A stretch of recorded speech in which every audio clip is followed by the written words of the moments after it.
In fact, I remember the first time I ever heard an ECM recording. It was a friend of mine, bass player, Steve Berry, just said, and he was really into sound more than I was. I was into music, but he was also into headphones and check this out, and I've got this new amplifier and it's got valves, all of these things.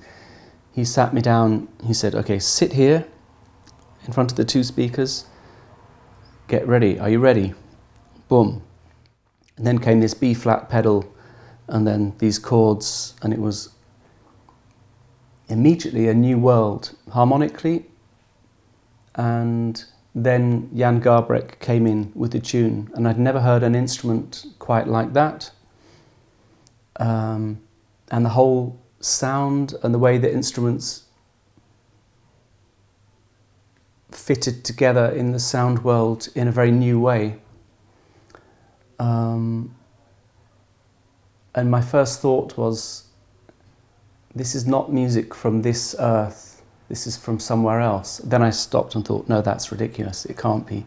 But I literally thought it was coming from another planet for a moment. And it sounded very small and very big at the same time. Somehow intensely microscopic, but also, global and huge. Yeah. That was my song. So that was the first track, which is called Questar, which is a very mysterious track. If you think about the rest of the album, people might think that that's quite a commercial album, whatever commercial means, but quite kind of accessible and simple, because the actual track, My Song, is a very simple tune. But actually, there are some very different pieces of music on that album, and the very first track is a very warped and winding melody, very chromatic and quite strange. Yeah.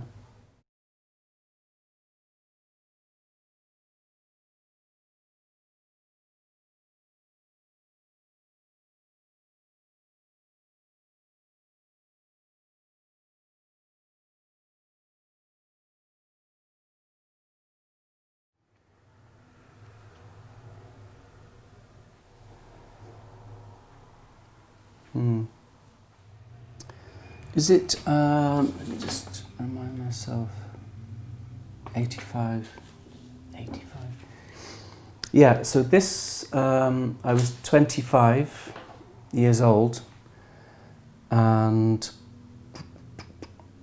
probably, yes, first recording for a proper, real label, a label that we all knew about and understood what it stood for and what it meant. It kind of came from nowhere.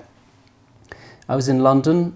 There were a group of musicians around with me, Ian Bellamy, Mick Hutton, Steve Arguelles, the whole Loose Tubes bunch of people. And then this guy appeared from the north of England, Ken Stubbs, kind of appeared from nowhere. He looked different. He was a little bit more hard-edged. You could interpret that as ambitious in a way. And kind of came with a different music, which was quite fascinating. He called out of the blue and said, my name's Ken Stubbs, do you want to play some music? And he just turned up in my living room with his friend Martin France, who also came down from the north of England with him. And they were just a kind of team with a new thing. So it was okay, here's the tune. And then after this tune, the improvising is just very fast, time, open. And yeah, let's try it faster. Now let's try it even faster. And it was all about pushing extremes. And then he said, yeah, we need to memorize this music. There shouldn't be any written music on the stage. And that was another new thing, to have all of the music kind of internalized. And yeah, that was very refreshing.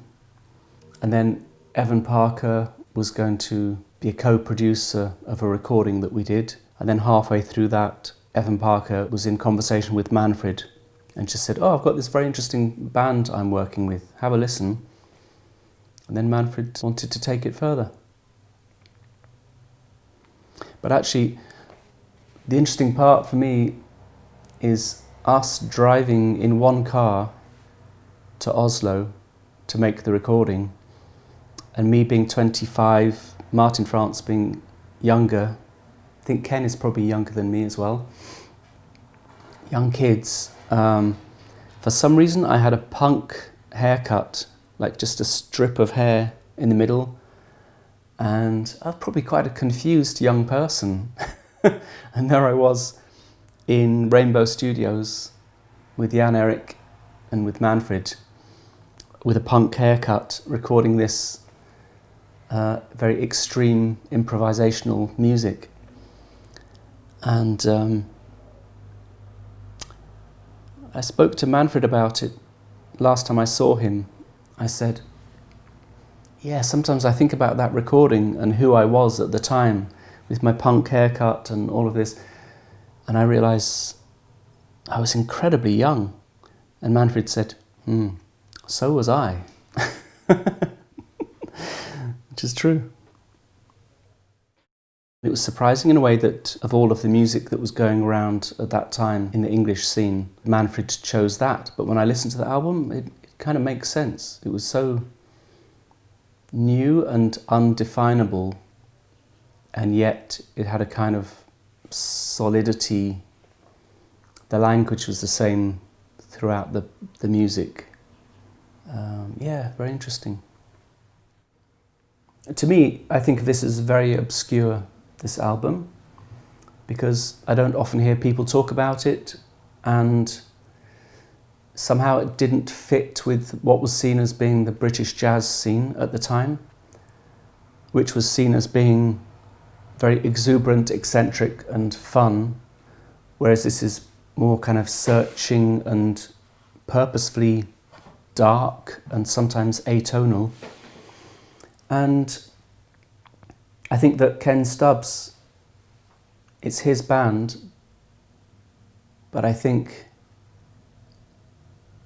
he probably didn't want it to be part of that British scene, and I'm not sure, you'd have to speak to him where he thought it would fit in the world. Probably it was more of a instinct feeling that this music just has to be turned into something real, and then we'll see what happens from there, because after this album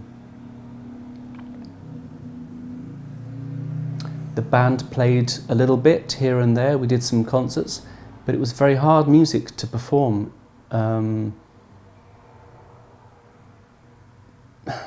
because it was not what people were used to hearing. And some of the concerts we did were like a tour of South America. That was a difficult place to take this music, and we might find ourselves outside playing to school kids, playing very intense music that had been written to be played on a proper grand piano. It's almost impossible. There are so many challenges playing music this fast. You need to be able to hear each other incredibly well, and all of that kind of, it's almost like classical music.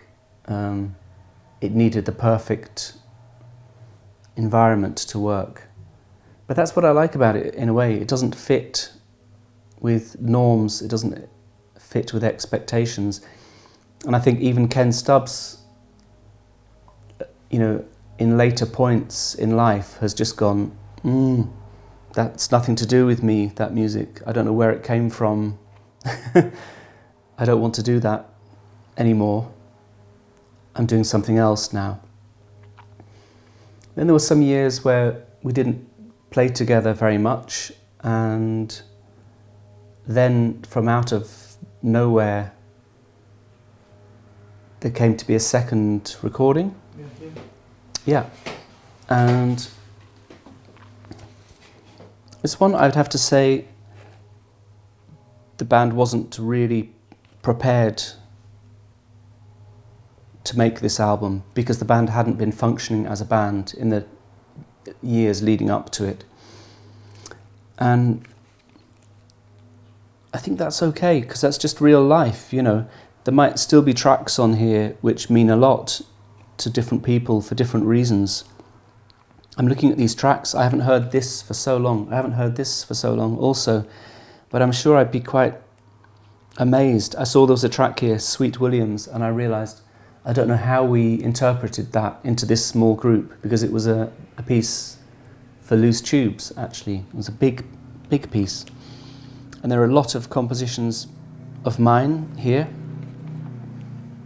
I think Ken Stubbs was in a place where he was questioning himself as a composer, and he didn't want to be the person who wrote all of the music for an album at that time. So I was asked to contribute more and more pieces. I'm not sure if these pieces hang together as an album, but maybe they do without any plan. Maybe they just do fit together somehow.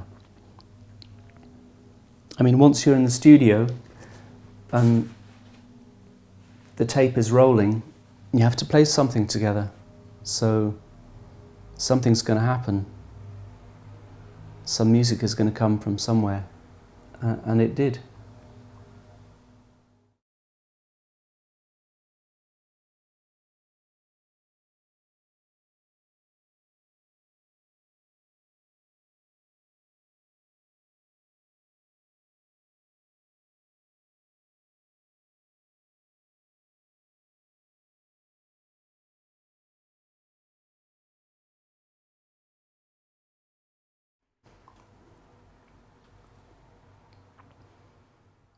Yeah, it's funny in a way to think that I've been having a relationship with ECM from this all the way through to this, and Anno Abraham Blue Maquams came out just before or just after this.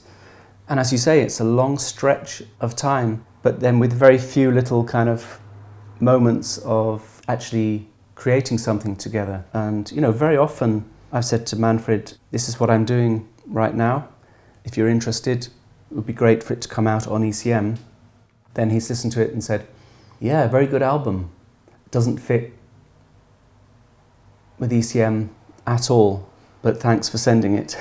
And that's been the way for a long time, which I kind of respect and I agree with.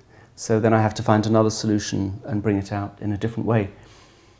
But to get back to this was rather, hey, let's actually talk about this in advance and go into this together as a project that's going to be an album.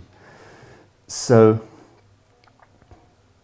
I already knew when I started putting the material together that we'd be going into a studio with Manfred and making something together.